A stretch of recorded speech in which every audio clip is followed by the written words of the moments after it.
Okey, apa khabar awak semua? Saya harap awak semua sihat. Okey, kita akan sambung bengkel kita berkenaan dengan Java. Okey, mula-mula saya akan share skrin dulu.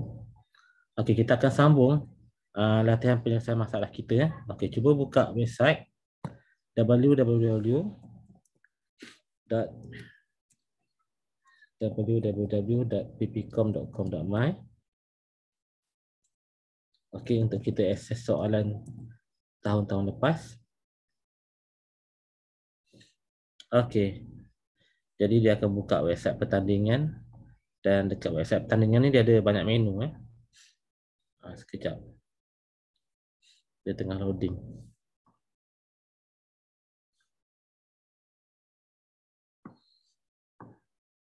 Okey, dekat website pertandingan ni ada semua benda. Okey, ada surat jemputan, ada borang pendaftaran, ada soalan tahun-tahun lepas semua ada dekat sini. Cuma buka saja menu yang berkenaan. Okey, jadi untuk kita akses soalan tahun-tahun lepas, kita buka pada menu latihan Buka pada menu latihan untuk kita akses soalan tahun-tahun lepas. Okey, cuba tengok. Soalan tahun lepas, bermula daripada tahun lepas, kita tukar sedikit format pertandingan. Okey, kita buat 3 set soalan dengan set A mempunyai aras kesukaran yang paling mudah, set B sederhana mudah dan set C merupakan set yang sederhana, set sederhana ataupun set yang paling susah antara ketiganya. Jadi selain daripada kita buat 3 set, kita juga menterjemah soalan kepada bahasa Inggeris. Okey, jadi peserta boleh jawab sama ada soalan dalam bahasa Melayu ataupun soalan yang dalam bahasa Inggeris. Boleh pilih mana-mana. Okey, katakanlah saya sambung latihan yang kita buat pada minggu lepas pada set C. Okey, buka set C. Okey, pada minggu lepas kita buat soalan beza usia shilling. Okey, jadi pada minggu ni kita akan buat soalan jujukan nombor 2C jujukan nombor 2C. Sekejap saya nak confirmkan betul ke?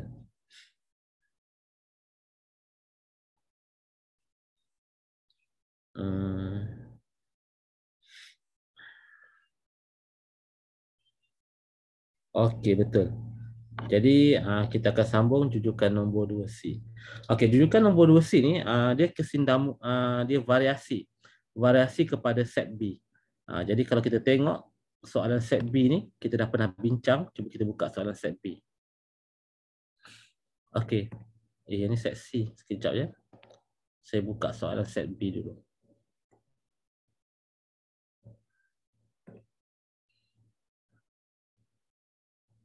Okey. Jadi jujukan nombor 2C ini pada soalan set C merupakan variasi kepada soalan jujukan nombor 2B. Jadi kita dah bincang secara panjang lebar macam mana nak jawab jujukan nombor 2B. Okey, katakanlah saya ambil ni soalan ni, kita tengok jawapan yang kita pernah buat. Okey, jadi saya tengok dekat Java. Nak tengok ada lagi tak contoh jawapan. Ni. Jadi yang ni merupakan jawapan yang kita gunakan untuk kita jawab jujukan nombor 2B. Katakanlah saya gunakan jawapan yang sama. Untuk 2C ni, saya gunakan jawapan yang sama. Okey, jadi saya pilih Java. Okey, jawapan yang sama. Dia sebenarnya soalan yang sama sebenarnya. Kalau kita baca soalan ni, dia soalan yang sama. Cuma bezanya adalah dia punya constraint. Dekat sini constraint dia antara negatif 10 kuasa 6 hingga 10 kuasa 6. Yang ini merupakan S. S ni merupakan hasil tambah nombor. Hasil tambah nombor pertama antara negatif 10 kuasa 6 sehingga 10 kuasa 6. Okey, berbeza dengan soalan jujukan nombor 2C, constraint dia antara 10 kuasa 12 sehingga negatif 10 kuasa 12. Itu sahaja beza. Yang lain-lain semua sama. Okey, cuba kita check sama ada kita boleh tak atau gunakan jawapan yang sama untuk jawab soalan set C. Jadi kita run kita punya kod. Okey, lepas semua test case 1 sampai test case 5 lepas semua, saya cuba submit.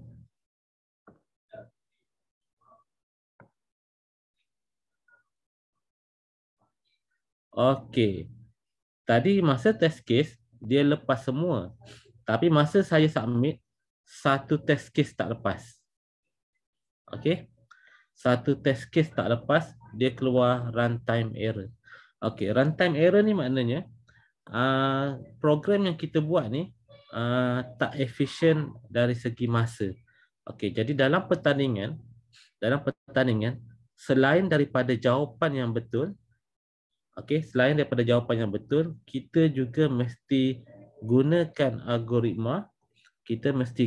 algoritma, yang efisien dari segi masa. Okey, jadi untuk test case 11, okey, untuk test case 11 dia tak lepas masa. Sebab tu dia keluar runtime error, kerana dia tak lepas dia punya masa. Jadi kita kena ubah balik kita punya coding ni supaya lebih cepat dia punya proses. Okey, cuba tengok Kalau kita gunakan loop. Okey, dia akan setiap kali iteration dia akan execute apa yang ada dalam badan loop. Jadi kalau dia punya nilai S, okey, antara 10 kuasa negatif 12, okey, dan 10 kuasa 12, okey, dia akan jadi runtime error kerana dia perlu mengulang, dia perlu iterate secara banyak, dia perlu iterate banyak kali. Okey, bila dia ulang banyak kali, ia mengambil masa yang lama untuk dia proses. Sebab tu dia tak lepas test case yang terakhir. Okey, jadi kita ubah. Cara nak ubah dia paling mudah, kita cuba elakkan gunakan loop sebab tak boleh guna loop. Kalau kita guna loop dia akan jadi runtime error. Jadi kita cuba ubah. Okey, macam mana nak selesaikan soalan ini tanpa menggunakan loop? Okey, jadi untuk tidak menggunakan loop, kita boleh gunakan satu kaedah. Tak salah saya kaedah tu namanya preprocessor. Preprocessor ni maknanya kita proses terlebih dahulu sebelum kita laksanakan coding. Okey, jadi apa yang kita perlukan adalah pen dengan kertas ataupun kita boleh gunakan Microsoft Excel. Okey, untuk kita buat kira-kira. Okey, dan daripada sedikit kira-kira tu kita buat orang kata generalization. Jadi apa yang kita kena buat? Okey, dulu kalau macam kita belajar ESK asasan komputer, dia ada 4 teknik pemikiran computational. Okey, daripada 4 teknik pemikiran computational ni, okey, untuk kita untuk kita elakkan daripada gunakan loop. Loop ni dia macam brute force. Dia macam kita kira satu, dia brute force. Okey, selepas satu, lepas satu, dia kira satu. Tapi kita akan gunakan teknik yang lain, yang mana kita akan gunakan teknik pengecaman corak. Okey, teknik pengecaman corak ataupun pattern matching plus dengan teknik generalisasi. Okey, kita buat kesimpulan. Jadi macam mana kita nak gunakan teknik pemikiran computational dalam menjawab soalan seksi ini? Okey, caranya kita okey, untuk teknik pengecaman corak, dia ada beberapa step yang kita perlu buat. Yang pertama, kita kena simplify. Okey, kita mulakan dengan case. Kita mulakan dengan case yang paling mudah. Okey, cuba tengok soalan sekejap ya.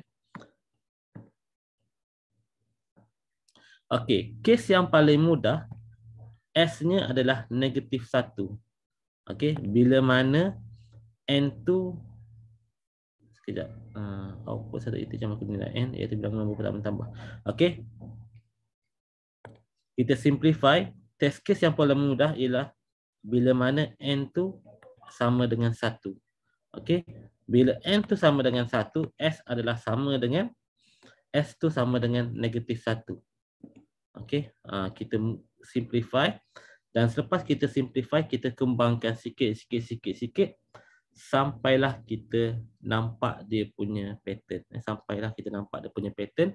Dan selepas kita nampak dia punya pattern, kita buat generalisasi. Kita buat generalisasi. Jadi macam mana kita nak buat? Okey, kita gunakan Excel. Okey, sebenarnya ada banyak cara untuk kita selesaikan soalan ni. Tapi salah satu cara yang paling mudah adalah dengan melihat kepada pola dia, melihat pada pola dia, kita buat pattern recognition ataupun pengecaman corak. Okey, jadi dia punya pattern dia, kita simplify dulu. Okey, yang pertama kita simplify.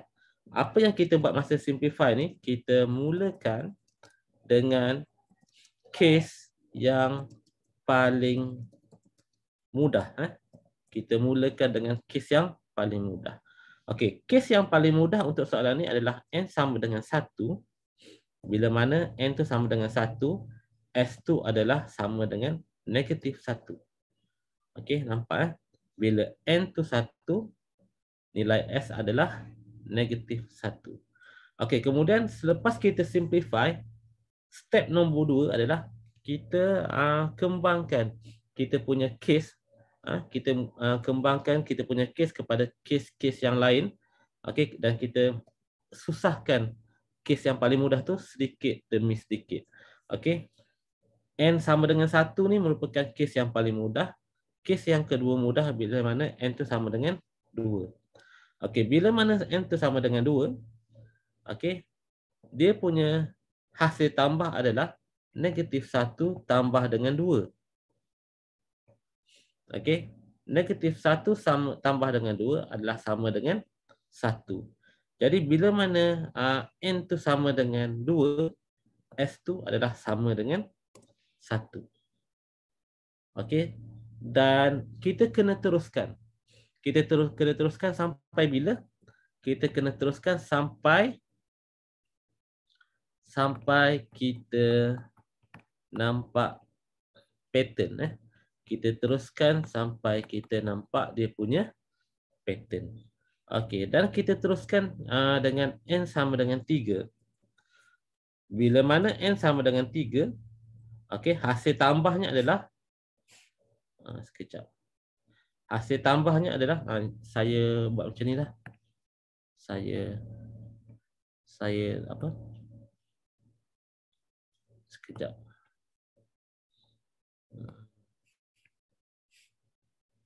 Macam mana drag dia?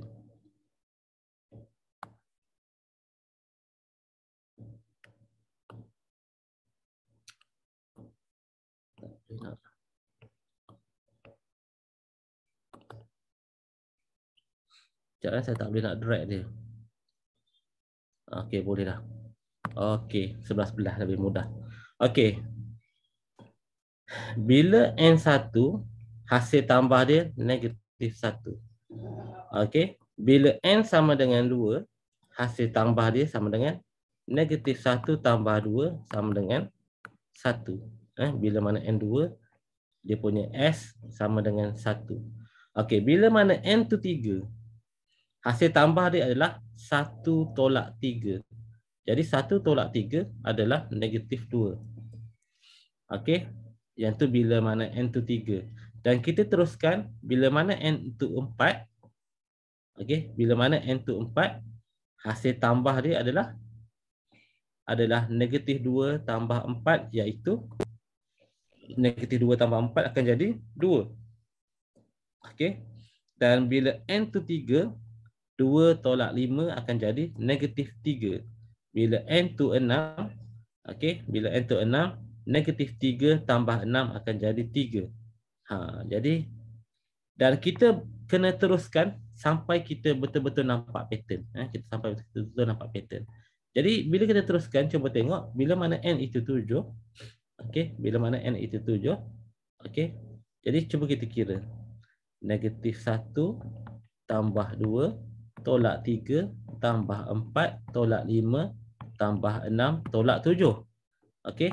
Jadi S dia akan jadi negatif 4. Jadi bila n itu 7, S akan jadi negatif 4. Dan bila S itu 8, bila S itu 8, bila n sama dengan 8. Bila n sama dengan 8, S adalah negatif 1 tambah 2 tolak 3 tambah 4 tolak 5 tambah 6 tolak 7 tambah 8. S akan jadi 4. S akan jadi 4. Jadi cuba kita tengok. Apa kaitan antara n dengan S? Jadi daripada sini kita boleh buat generalization. Kita boleh buat generalization. Okey, ataupun kesimpulan.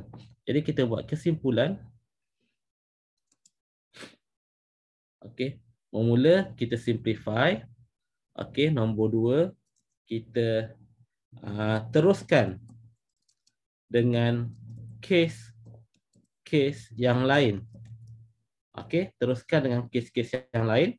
Lepas tu nombor 3, apa yang kita buat? Okey, nombor 3, apa yang kita buat? Kita berhenti. Okey, kita berhenti apabila kita nampak dia punya pattern. Okey. Nombor 3, kita berhenti apabila kita nampak dia punya pattern. Nombor 4, kita lakukan pengitlakan. Okey, ataupun dalam bahasa Inggeris kita panggil sebagai generalization, pengitlakan.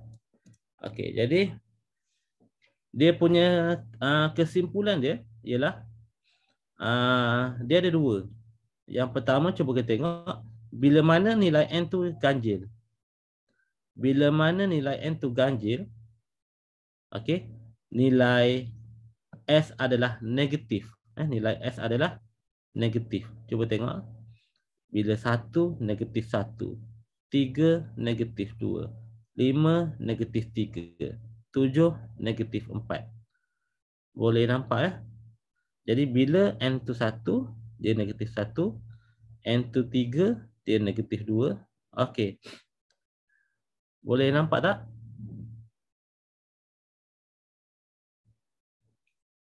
Okey. Dan bila n itu genap, nilai S adalah nilai positif. Okey, bila genap nilai S tu adalah nilai positif. Jadi apa kaitan antara n dengan S yang positif ni? Okey, yang bila S positif, kaitannya adalah n adalah bersamaan dengan S kita kali dengan 2. Cuba tengok. S bila kita kali dengan 2, kita akan dapat nilai n. Yang tu kalau S itu positif. Okey, bila S lebih besar daripada 0. Okey, bila S itu negatif. Bila S itu positif. Okey. Bila S itu positif, nilai n adalah bersamaan dengan nilai S kita kali dengan 2. Okey, bagaimana kalau bila S negatif? Okey, bila S negatif, nilai n akan jadi nilai n akan jadi macam mana formula dia? Cuba tengok. Ada siapa-siapa dapat bantu tak? Bila S itu negatif.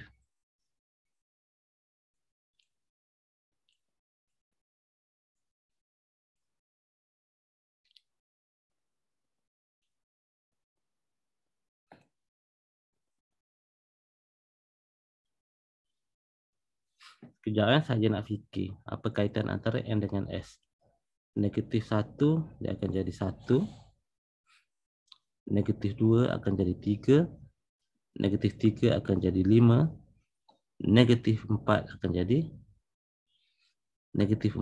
jadi 7.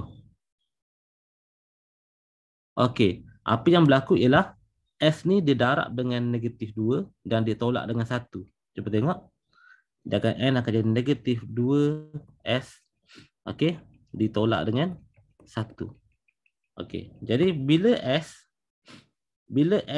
negatif 3, bila S negatif 3, so negatif 2 darab negatif 3 tolak 1 akan jadi 6 tolak 1, N akan jadi 5. Okey, nampak kaitan dia. Bila S itu negatif 4. Okey, bila S itu negatif 4, kalau kita ambil nilai N sama dengan negatif 2 darab negatif 4 tolak 1 sama dengan 8 tolak 1 sama dengan 7. Jadi kita pakai formula yang ini. Okey, sorry. Terpadam yang lain pula. Okey, yang ni else. Okey, jadi bila mana nilai S adalah positif, nilai N adalah 2 kali nilai S, dan bila mana nilai S adalah negatif, maka nilai N adalah negatif 2S. Kita tolak dengan 1. Okey. Jadi bila kita guna cara ini, dia akan dapat elakkan iteration. Dia akan dapat elakkan iteration. Jadi kita masuklah S sebesar mana pun, okey, kita akan dapat kira dengan pantas ataupun dengan cepat. Kalau kita nombor yang besar, contohnya katakanlah S2 adalah negatif 10 kuasa 12 contohnya. Okey. Dia akan buat iteration banyak kali. Sampailah S tu dapat negatif 10 kuasa 12. Okey, jadi ini akan ambil masa yang lama untuk dia lakukan pengiraan. Okey, berbanding dengan yang ni, kita gunakan teknik pengecaman corak plus dengan teknik pengitlakan, kita akan dapat buat satu coding yang lebih efisien dari segi masa. Okey, jadi kita ubah kita punya coding dekat sini. Okey, coding kita ubah sikit.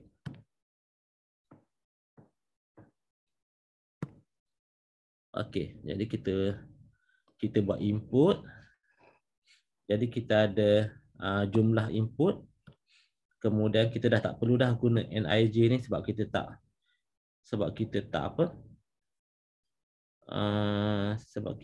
pakai dia punya kita tak pakai dia punya loop.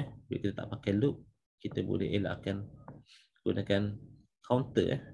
Jadi kita tak gunakan counter, kita boleh padam. Yang penting ialah jumlah input, ataupun kita ambil S. Kita boleh ambil S. S tu adalah input, kemudian kita ambil N. Kita ambil N, bilangan nombor yang dicari. Okey, kemudian kita buat S. Okey, S tadi. S kita set kepada int.next int. Yang ni jumlah semasa ni dah tak perlu sebab kita dah memang tak nak guna loop. Dan I juga tak perlu, counter dah tak perlu sebab kita dah tak guna loop. Okey, dan Y ni pun dah tak perlu. Okey, kita terus masukkan formula. Yang ni pun kita buang. Okey, dah tak perlu dah semua ni. Okey, kita masukkan formula. Sekejap ya. Okey, selepas kita masukkan input, kita buat if else terus. If S lebih besar daripada 0, kita akan buat N set kepada S darab dengan 2. Kemudian else ni maknanya bila mana S2 nilainya negatif. Okey. Else kita buat N set kepada negatif 2S. Negatif 2S tak boleh, dia kena negatif 2 darab S. Okey. Negatif 2 darab S tolak dengan tolak dengan 1. Sebab dalam coding tak boleh buat negatif 2S. Negatif 2S ni dalam matematik ya. Tapi kalau dalam coding kita kena buat negatif 2 darab S. Okey, kemudian kita buat system.print. Okey, kita akan print nilai bagi n. Jadi kita run kita punya coding.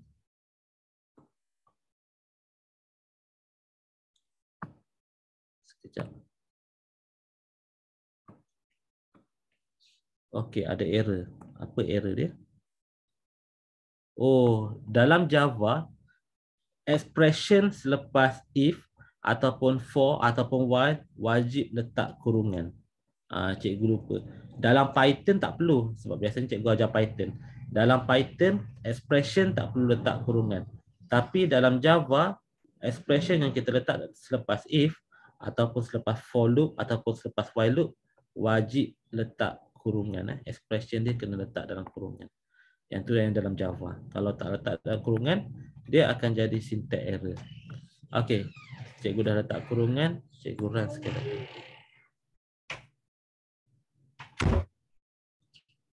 Okey, semicolon tertinggal.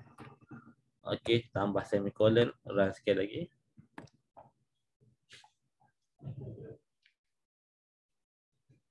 Okey, dia akan betul untuk semua test case. Tapi kali ni kita nak run. Kita nak run submit. Tengok lepas tak test case yang terakhir. Test case 11. Ush, tak lepas juga. Kenapa tak lepas? Runtime error. Oh, sekejap. Yang cikgu kata, okey, runtime error ni maknanya dia tak boleh nak run. Dia bukan sebab loop sebenarnya. Dia sebab benda lain. Sorry cikgu salah ni. Dia bukan sebab masa computation tak lepas. Kalau masa computation tak lepas, yang tu kita panggil sebagai time limit error. Okey, dia panggil sebagai time limit error. Yang ni bukan time limit error. Yang ni dia panggil runtime error. Runtime error ni maknanya input yang kita masuk tu dia tak boleh simpan dalam variable. Contohnya input dia terlalu besar, dia akan jadi runtime error. Okey, jadi yang ni bukan sebab computation, yang ni sebab runtime error. Ini adalah kerana kita gunakan int. Sebab dia kerana kita gunakan int. Int ni dia ada limit nombor yang dia boleh simpan dalam int. Jadi kalau kita masukkan 10 kuasa 12, okey, int tak boleh simpan 10 kuasa 12. Okey, tak percaya kita check kita check nanti jap cikgu kena run guna custom test case. Cuba tengok kita run guna custom test case. Kita buka dalam editor. Okey, dia runtime error. Runtime error ni sebab nombor dia terlalu besar, tak silap. Okey, kita klik dekat sini. Okey, kita klik dekat sini, kita pilih test against custom input. Okey, jadi kita klik kat sini dan cuba kita masukkan 10 kuasa 12. 1 2 3 4 5 6 7 8 9 10 11 12. Okey. Kita cuba masukkan nombor yang paling besar dalam kita punya input. Jadi nombor ni ada berapa angka? 1 2 3 4 5 6 7 8 9 10 11 12 13. Nombor ni ada 13 angka. Cuba kita run. Dapat tak? Tak dapat. Dia jadi runtime error. Dia jadi runtime error. Jadi sebab apa dia jadi runtime error? Sebab nilai integer tak boleh simpan nombor yang besar. Okey, cuba kita masukkan nombor kurang 2 digit. Kita buang 2 digit. Okey, kita jadikan dia 11 digit. Cuba kita run.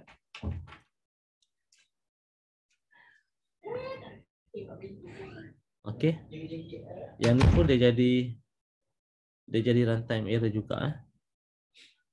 Kenapa dia jadi runtime error?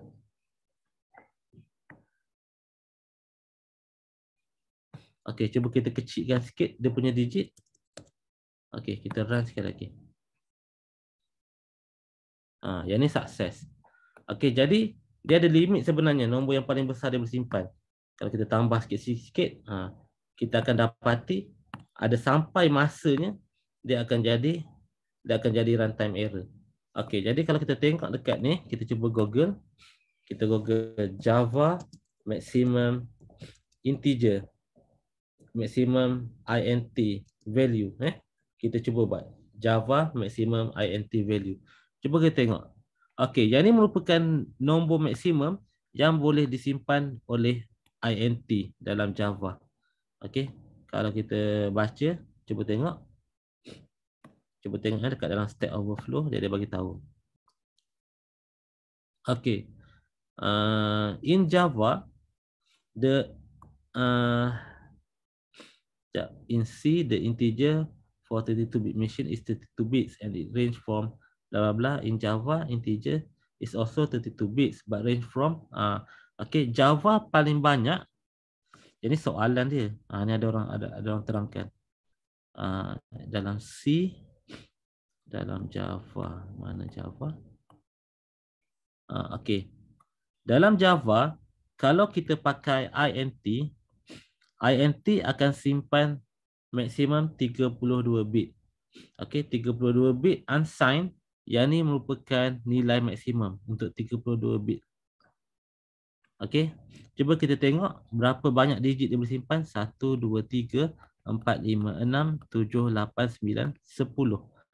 Maksimum dia boleh simpan 10 digit dan ini merupakan nombor paling besar yang boleh disimpan oleh int, yang boleh disimpan oleh int.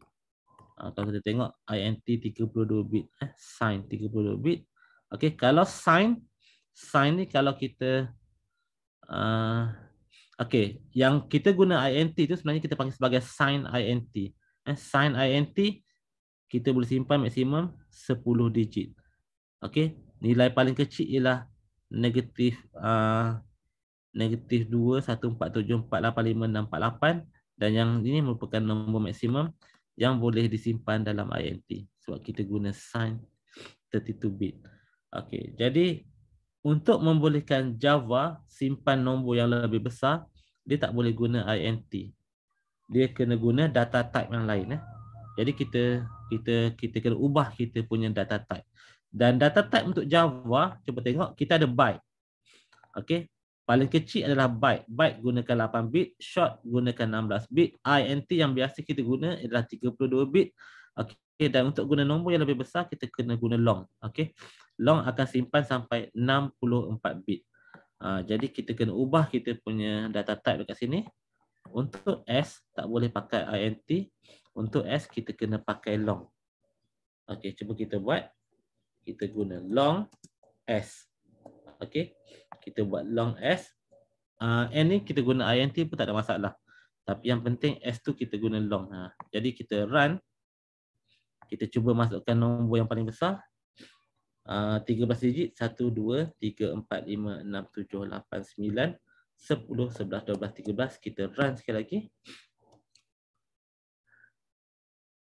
Okey, apa masalah ni? Incompatible types.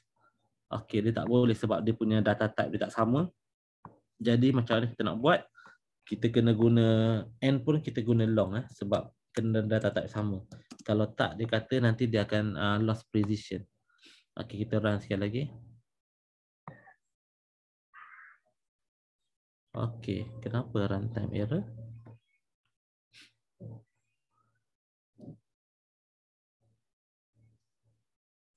Input mismatch for input string.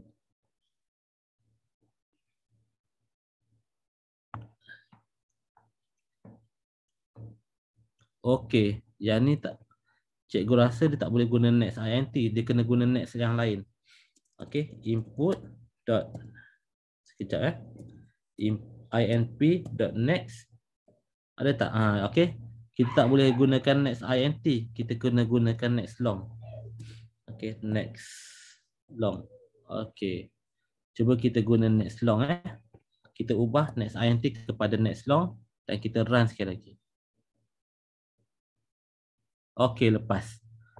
Jadi kita kena guna data type long Kita kena replace int tu, kita kena replace dengan long Jadi masa kita baca input, kita buat next int tu. Biasanya kita guna input.next int. Okay, kita replace dengan input.nextLong. Okay, sebab kita guna data type long. Baru kita akan lepas dia punya test case. Okay, dan kita run. Dan kita cuba run balik. Okay, tengok dia punya test case. Lepas semua, kita submit. Okay, kita submit sekali lagi. Okay, lepas semua. Okay, jadi dia tak lepas tadi runtime error sebab nombor S yang kita masukkan tu terlalu besar. Bila tak terlalu besar, integer data type tu tak boleh simpan nombor yang besar, so dia kena tukar kepada data type long. Okay, cuba kita kekalkan gunakan apa? Gunakan loop. Tengok lepas tak? Jadi kita tak guna loop kan? Cuba kita kita guna loop. Cuba tengok Kita run sekali lagi dekat sini. Okey, kita gunakan loop. Okey, kita ubah int dekat sini. Kita ubah dia jadi long. Cuba tengok apa yang berlaku. Kemudian input.nextInt ni kita ubah menjadi input.nextLong. Okey, kemudian dekat bawah ni kita guna while loop. Cuba kita tengok lepas ataupun tidak. Okey, kita run dulu. Okey, kalau boleh cuma kita ubah data type saja. Kita gunakan solution yang sama, cuma ubah data type. Okey, cuba submit. Lepas tak?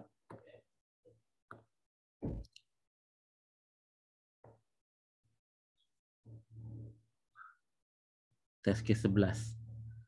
Okey, tunggu sekejap. Okey, tak lepas Tak lepas dia tulis yang tadi bukan runtime error.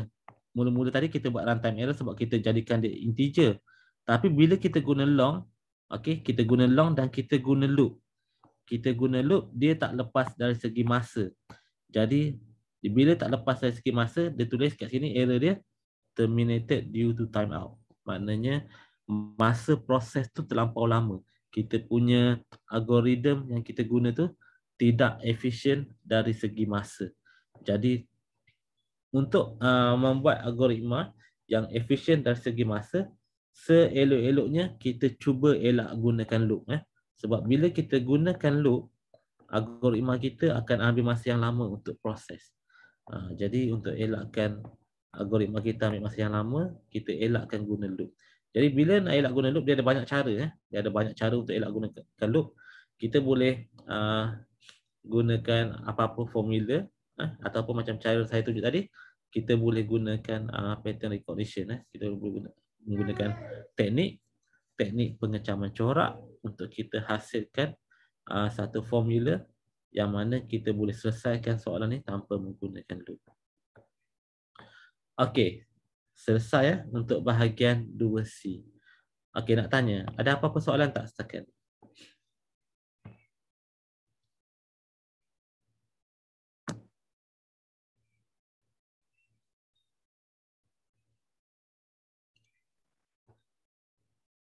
Okey, kalau tak ada soalan, kita teruskan dengan soalan yang terakhir. Masa tinggal lagi 20 minit. Okey, kita teruskan dengan soalan terakhir, buku 2B. Okey, soalan buku 2B ni merupakan variasi kepada soalan set B. Cuba kita tengok soalan set B. Okey, pada soalan set B dia ada buku 2A. Okey, dan buku 2A ni, buku 2B ni merupakan variasi kepada soalan buku 2A. Dia merupakan soalan yang sama. Cuma bezanya adalah dia punya constraint untuk dia punya input. Okey, dekat 2A ni constraint-nya adalah antara 1 hingga 10 kuasa 9.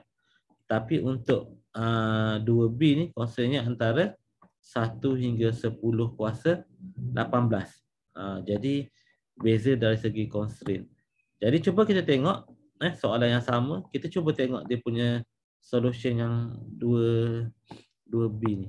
Okey, cuba tengok 2A. Soalan 2A. Okey, cikgu view submission. Ni. Okey. Kita tengok jawapan kita yang lepas.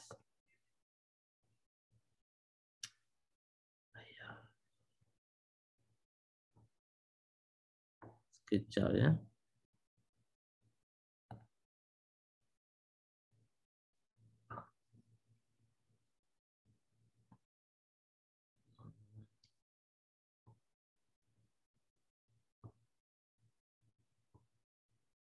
Okey, sekejap nak tengok.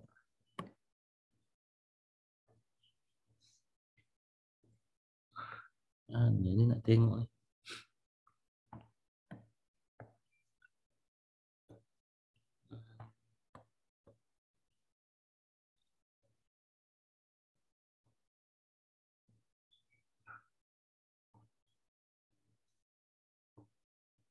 Okey, mana Khairul Nizam view.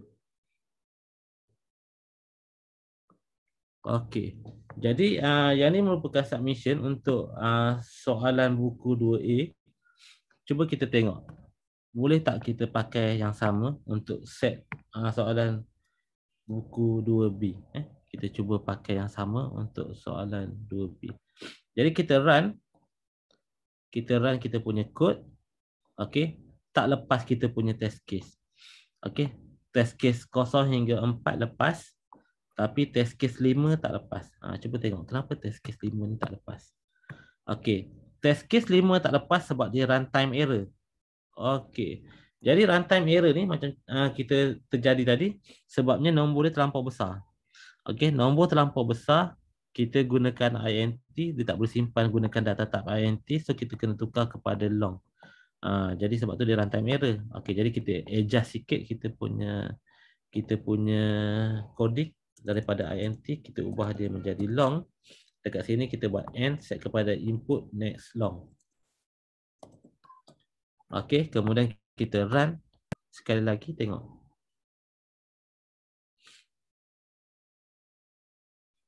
Okey, masih lagi tak lepas. Okey, tadi runtime error, tapi kali ni dia kata terminated due to timeout. Okey, maknanya test case 5 ni tak lepas. Test case 5 ni tak lepas kerana kita punya algoritma tidak efisien dari segi masa. Okey, jadi kita buat benda yang sama, kita elakkan daripada menggunakan loop. Kita elak daripada menggunakan loop. Okey, jadi macam mana kita nak kira hasil tambah tanpa gunakan loop? Nak kira hasil tambah tanpa menggunakan loop. Caranya mudah sahaja. Katakanlah kita nak tambah ke nombor 1 hingga 100. Okey, yang ni okey, kita tambah 1 hingga 100. Contohnya katakanlah S adalah sama dengan 1 tambah 2 tambah bla bla bla sampailah 100. Macam mana kita nak kira dengan cepat? Okey, cara kita nak kira dengan cepat ialah kita terbalikkan dulu S ni tadi.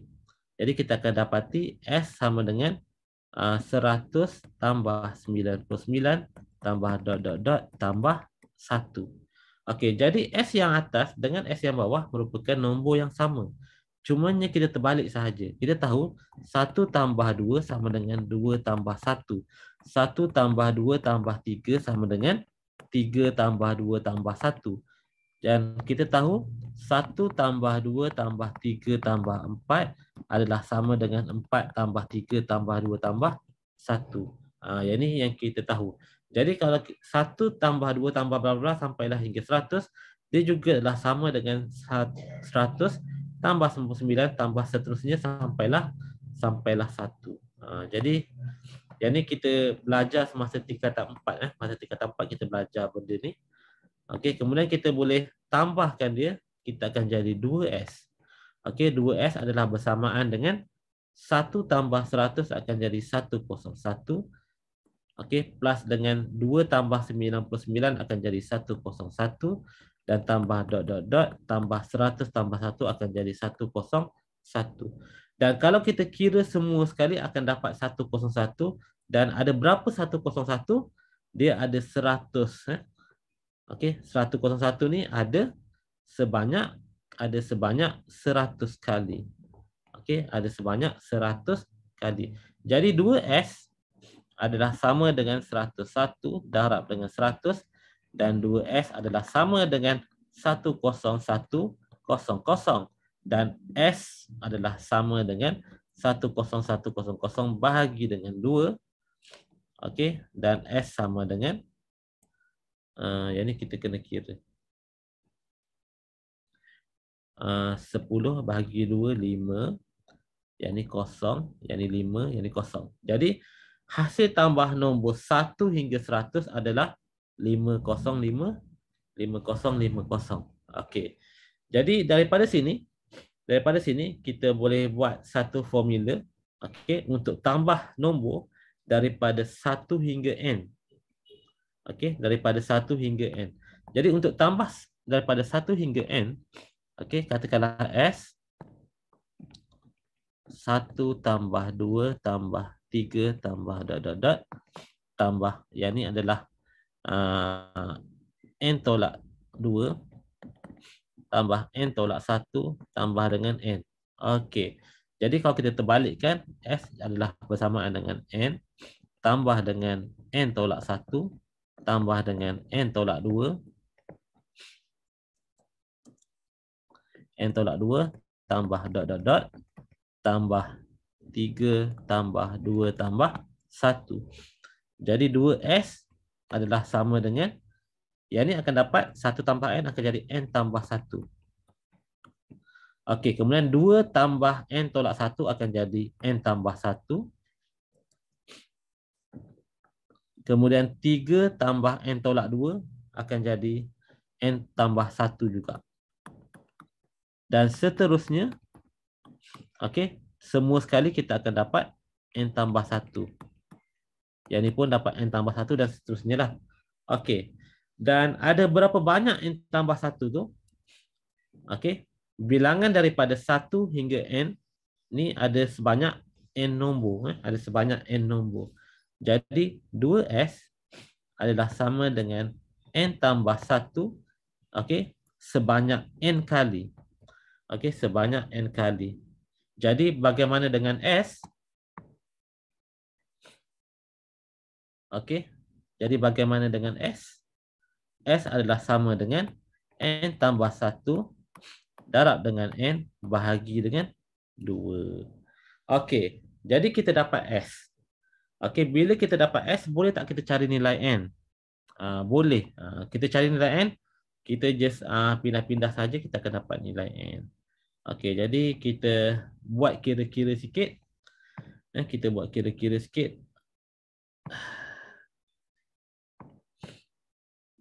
Panjang ni soal jawapan dia ni. Okey, sekejap. Jadi kita dapat yang ni. Kita nak cari n. Kita nak cari n. Jadi kita buat.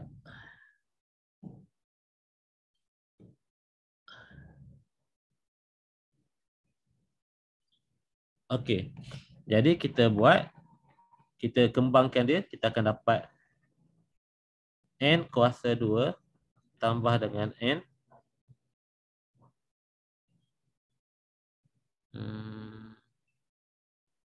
Sama dengan 2S. Yang ni awak kena tinggalkan n. Lepas tu awak pindahkan semua sekali. Macam mana nak buat? N kuasa 2 tambah n. Cikgu dah lupa dah macam mana nak buat.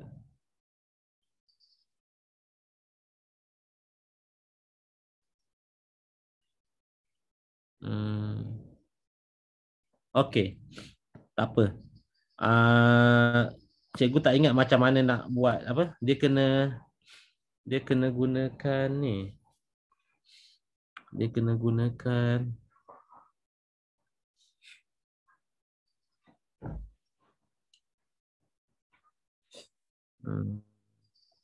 Okey, cuba kita guna Wolfram Alpha.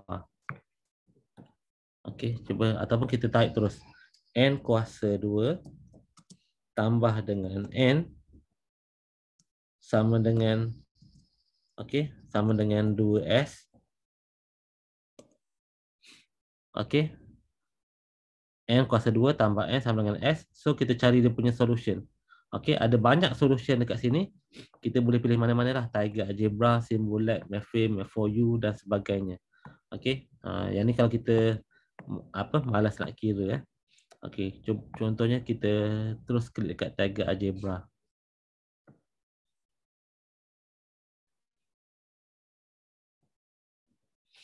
No solution found.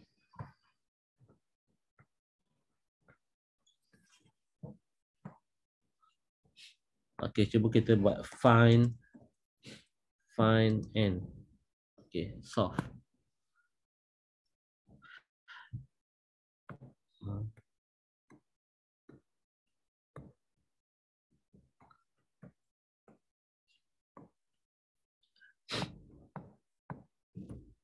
tak ada. Okey, cuba tengok yang lain. Simbol lab.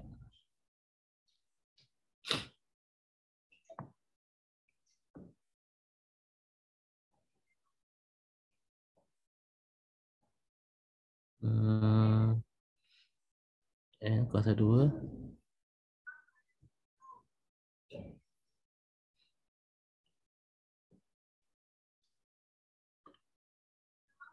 Okey, cuba tengok. Solve for n. Sekejap solve for n. N kuasa 2 tambah dengan n. N kuasa 2 tambah dengan n sama dengan 2s. Go. Okey, jumpa tak?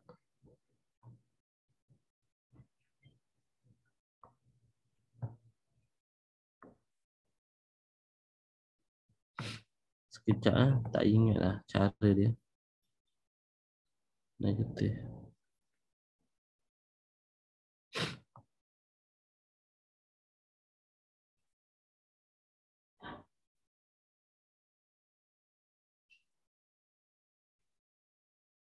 Hmm. Okey, jadi kita dapat tahu n sama dengan yang ni.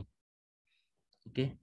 N sama dengan negatif 1 tolak square root of 1 tambah 8s bahagikan dengan 2. Okey, jadi kita ambil yang ni, kita terus masukkan dalam formula. Okey, nanti tak tahu step by step solution dia, kena kira kena kira. Cikgu pun tak ingat macam nak buat, tapi dia kena, tak silap saya, dia kena gunakan kaedah apa? Complete the square. Okey, dia kena gunakan kaedah complete the square. Jadi kita kena buat S. Input set kepada next long. Kemudian kita buat formula terus. N sama dengan N sama dengan yang ni. Negatif 1. N sama dengan negatif 1. Kemudian dia darab dengan negatif. Darabkan dengan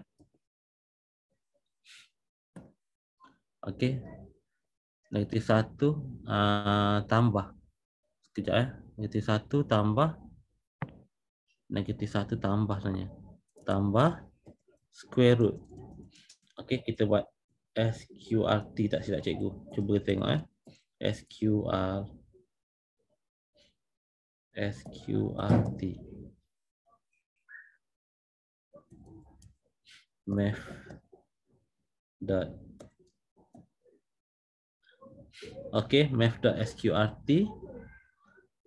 Kemudian kita masukkan dia punya formula ni, 1 tambah 8s.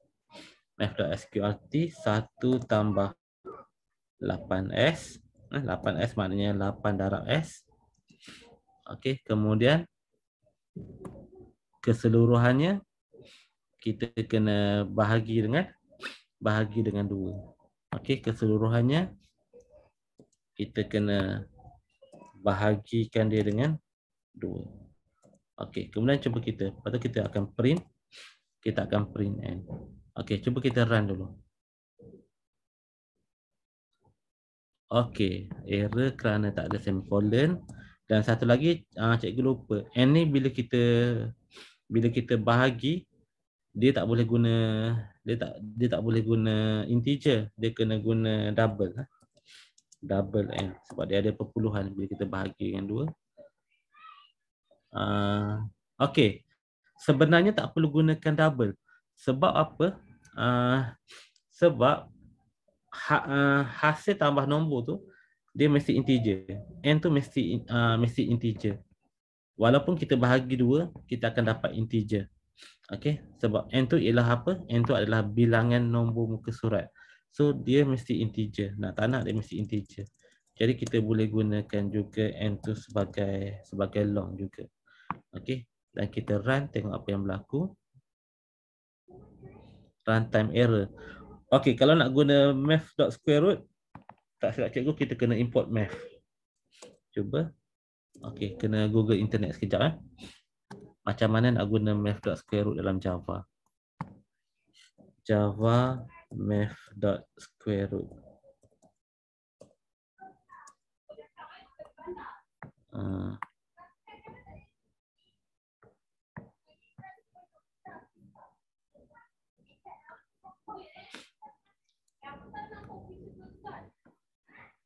Okey. Untuk guna java.math.square root, kita kena import java.lang.math. Okey, kita kena import java.lang.math. Okey, cuba kita import sekejap. Dapat tak? Import java.lang. Okey. Import java.lang. Okey, kita buat asterisk je, senang. Okey, kita import java.lang, baru kita boleh guna math.square root. Salah juga. Variable math, location class solution. Sekejap tengok guna math.square root macam mana. Okey, math ni adalah kelas dan math ni dia kena huruf besar. Tadi cikgu guna math tu huruf kecil M. M tu kena tukar huruf besar. Sebab dia nama kelas. Biasanya nama kelas dia bermula dengan huruf besar. Okey, jadi kita ubah math tu M huruf besar. Kita run sekali lagi. Okey, ada error. Apa error ni? Incompatible type. Sebab kita dapat double tapi kita nak simpan dalam long. Okey, tak apa. Kita cuba tukar dulu dalam double. Okey, kita terus convert dia kepada long. Okey, terus convert. Jadi kita buat long. Macam ni Kita tambah long dekat depan ni, terus kita tukar kepada long. Okey, kita run sekali lagi. Dapat tak? Baru dapat. Tapi salah. Okey, long ni untuk casting. Cuba tengok kenapa salah. Okey. Dia salah sebab mungkin precision dia lari. Dia sepatutnya dapat 1, 2, 3, 4, 5, 6, 7, 8, 9. Tapi output kita dapat 1, 2, 3, 4, 5, 6, 7, 8, 8. Macam mana nak buat? Darak. Lepas tu bahagi.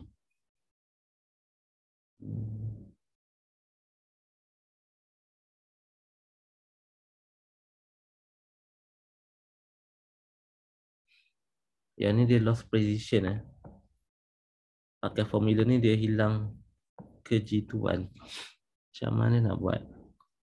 Okey, cuba kita tukar dia jadi double. Cuba tengok. Tukar dia jadi double.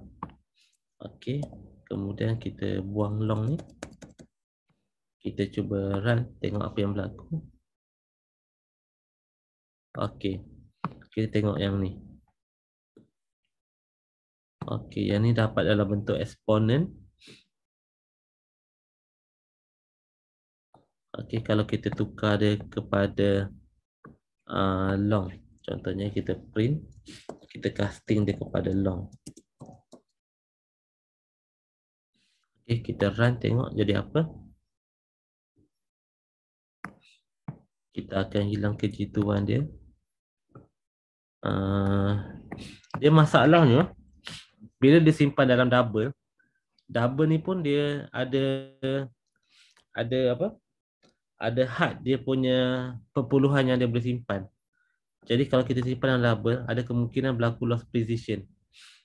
Jadi kita cuba tengok, ada tak selain daripada double data type yang lebih precise daripada double. Okey, jadi kita buat Java float. Okey, float double. Okey, precision. Sekejap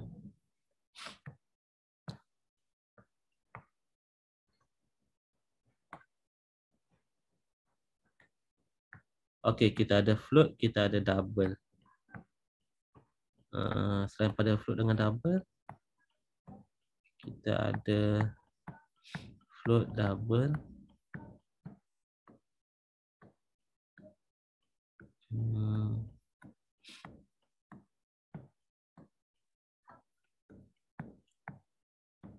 Sekejap.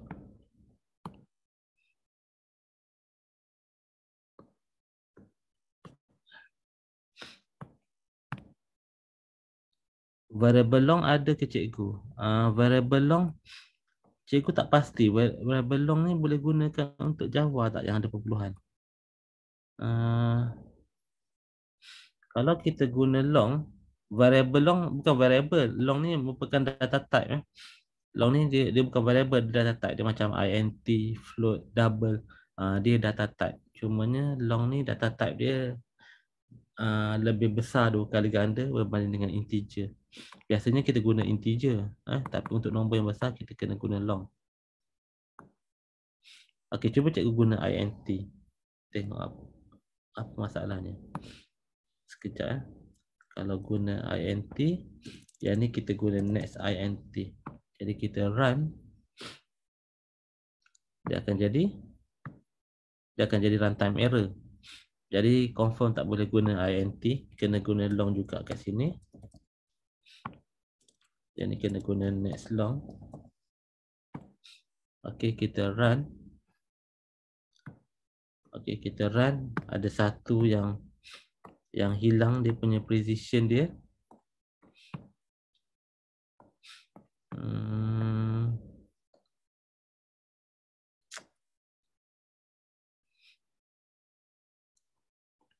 Kalau n ni kita guna long jadi apa? Dia akan jadi tak boleh. Incompatible type, lossy conversion from double to long. From double to long, lossy conversion. Kalau kita terus tukar kat sini, okey, cuba kita tengok dalam Java kalau integer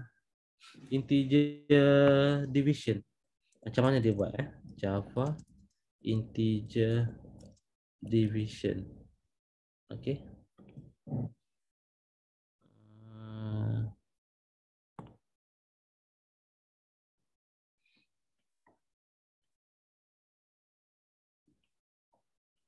Okey, integer division kita pakai yang biasa je. Kita bahagi biasa. Macam mana nak buat?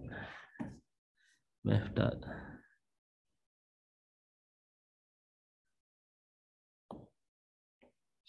Kalau guna long kat sini. Okey. Kalau kita guna intn boleh tak? Kalau kita guna intn, adakah dia jadi error?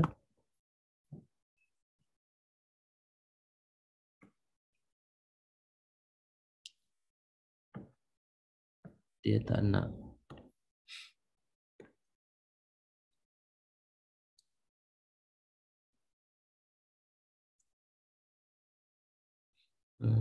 Kalau kita round,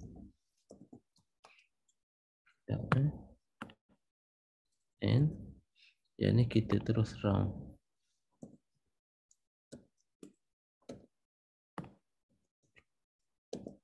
Okey, run.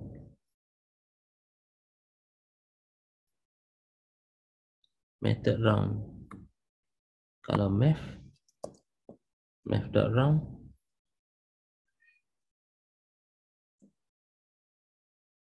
Sekejap.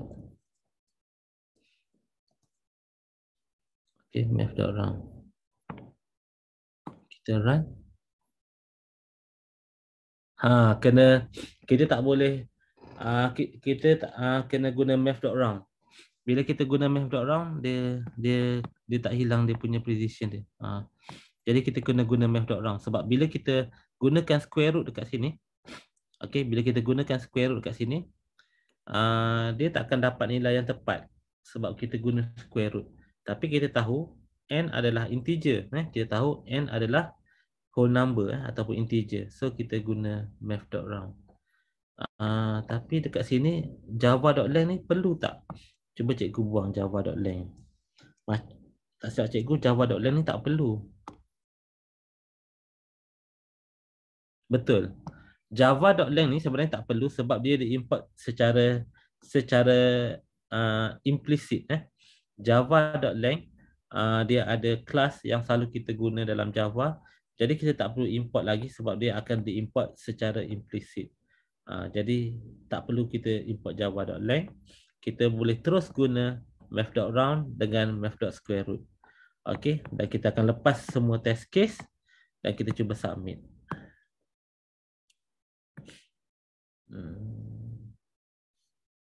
Okey, dan bila kita submit, kita akan dapat semua test case betul. Okey, jadi yang ni dia punya solution dia. Okey, kita tak boleh gunakan while loop. Bila kita gunakan while loop, dia akan jadi runtime error. Dia akan jadi time limit error. Jadi untuk elakkan time limit error tu, kita elakkan guna loop, kita terus gunakan kita boleh terus gunakan formula untuk kita cari nilai S. Ataupun dulu macam masa AdMath tingkatan 4 kita ada belajar tentang arithmetic sequence. Ingat tak?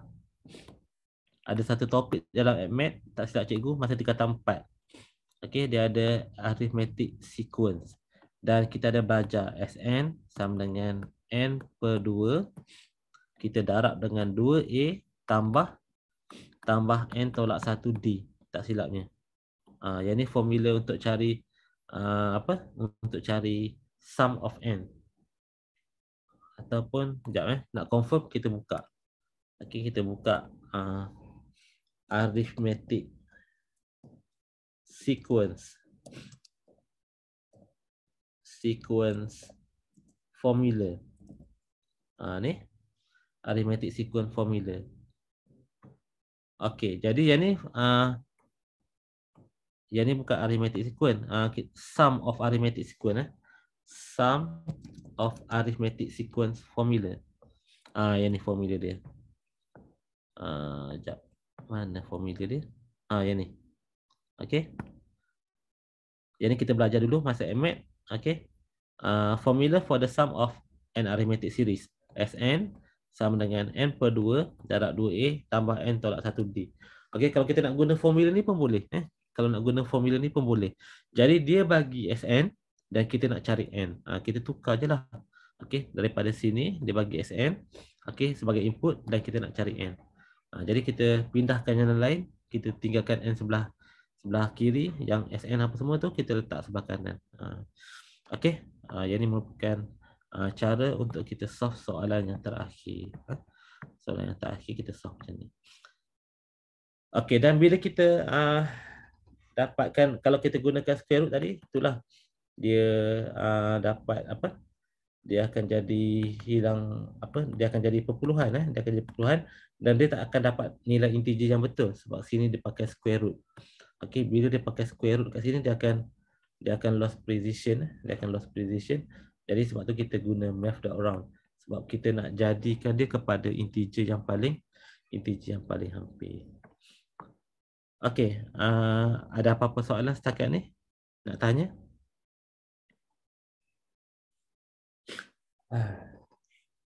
Okey, untuk pelajar kategori college, kategori tengah, pelajar yang ambil sijil, yang ambil diploma, yang ambil matrikulasi A-level, rujukan internet adalah dibenarkan. Contohnya pelajar gunakan yang ni. Contohnya yang ni saya cari rujukan daripada Symbolab. Saya cari rujukan daripada Symbolab untuk cari formula untuk kira apakah nilai n daripada Sn yang saya dapat. Okey, solve for n. Jadi boleh guna yang ni, tak ada masalah. Tapi untuk pelajar degree, yang ambil ijazah, yang ambil master, tak boleh gunakan rujukan internet. Untuk pelajar degree dengan pelajar master kena kira atas kertas. Kena kira atas kertas, tak boleh gunakan sebarang bantuan yang ada dekat internet. Tapi untuk pelajar diploma, pelajar sijil, pelajar A-level, matrikulasi dibenarkan guna rujukan daripada internet seperti website Simbulat ni. Selain pada Simbulat ni ada banyak lagi website yang lain. Tadi macam cikgu search tadi kan. Okey, ada macam-macam lagi website yang kita boleh gunakan untuk kita generate formula. Okey, kalau tak ada apa-apa soalan, itu sahaja setakat ni. Terima kasih. InsyaAllah kita akan jumpa lagi pada tahun akan datang. Jadi untuk tahun ni, banker ni habis kat sini sahaja. Okey, terima kasih semua. Jumpa lagi insyaAllah.